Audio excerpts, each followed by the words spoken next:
Open mic, and tonight I'll bring you a fresh and funny look at a few things going on in the area. And I'm from Maryland, so like you, I care about our community. And anyone who wants to mess with Maryland, I will mess you up. Let's start with this, a buzzkill story from Northern Virginia. Prince William County has announced plans to use remote learning on snow days when in-person learning would not be an option. Arlington and Fairfax counties have also announced plans that allow for a set amount of snow days before they become distant learning days. Listen.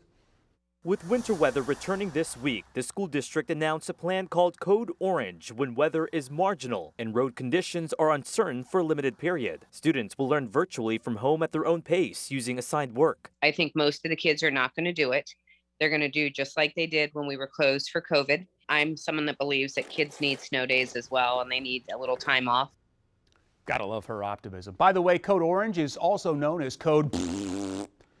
I agree that kids need snow days. I lived for snow days. I went to elementary school in Stafford, Virginia, and snow days were bliss. Then I moved to Houston, Texas. No snow days there. Code Orange every day.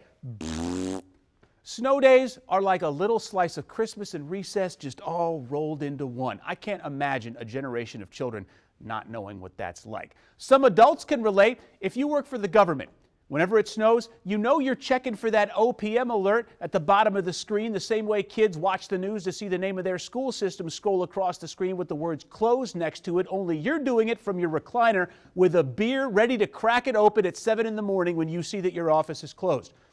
Now, I'm okay with using some snow days for distance learning, but not all of them. That's draconian. It doesn't have to be all or nothing.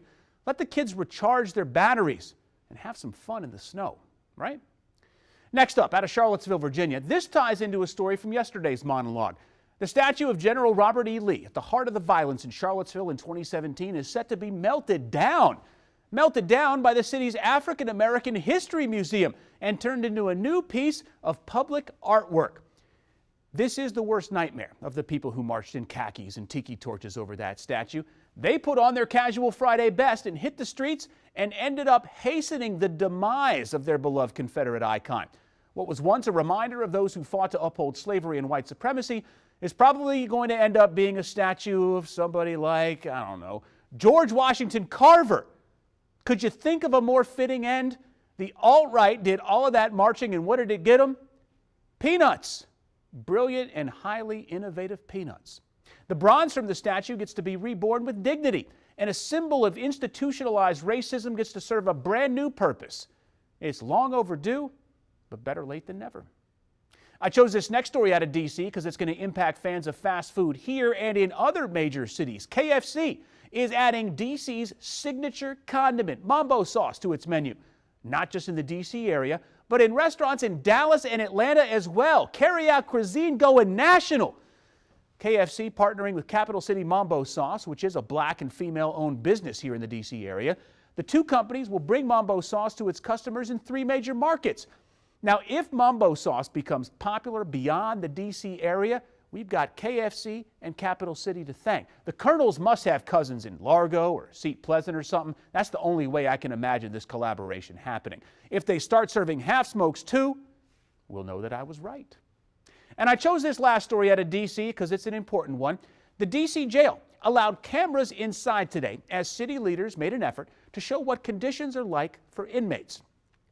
I'm a fan of transparency. It is my job to demand it from public officials.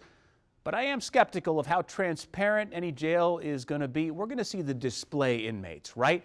Meanwhile, the ones who weren't allowed in front of the cameras can be blowing up my DMs like, "You getting played, son?" It's like ordering presents from Wish.com. Everything going to look good in that online description. Then FedEx shows up at your door and you're like, what in the decrepit heck is this? Setting up a news tour is a good thing. City leaders responding to criticism with openness instead of opaqueness. But if they want us to believe they're being transparent, they should let news crews do surprise visits like Undercover Boss. It'd be an amazing reality TV show, right? Just somebody might get shanked. And I'm not sure if they're insured for that. I am surprised no cable network has come up with the idea for pop-up lockup before. I'm going to call my agent and lock up the rights. You got my phone? Yeah, get Peter on the phone.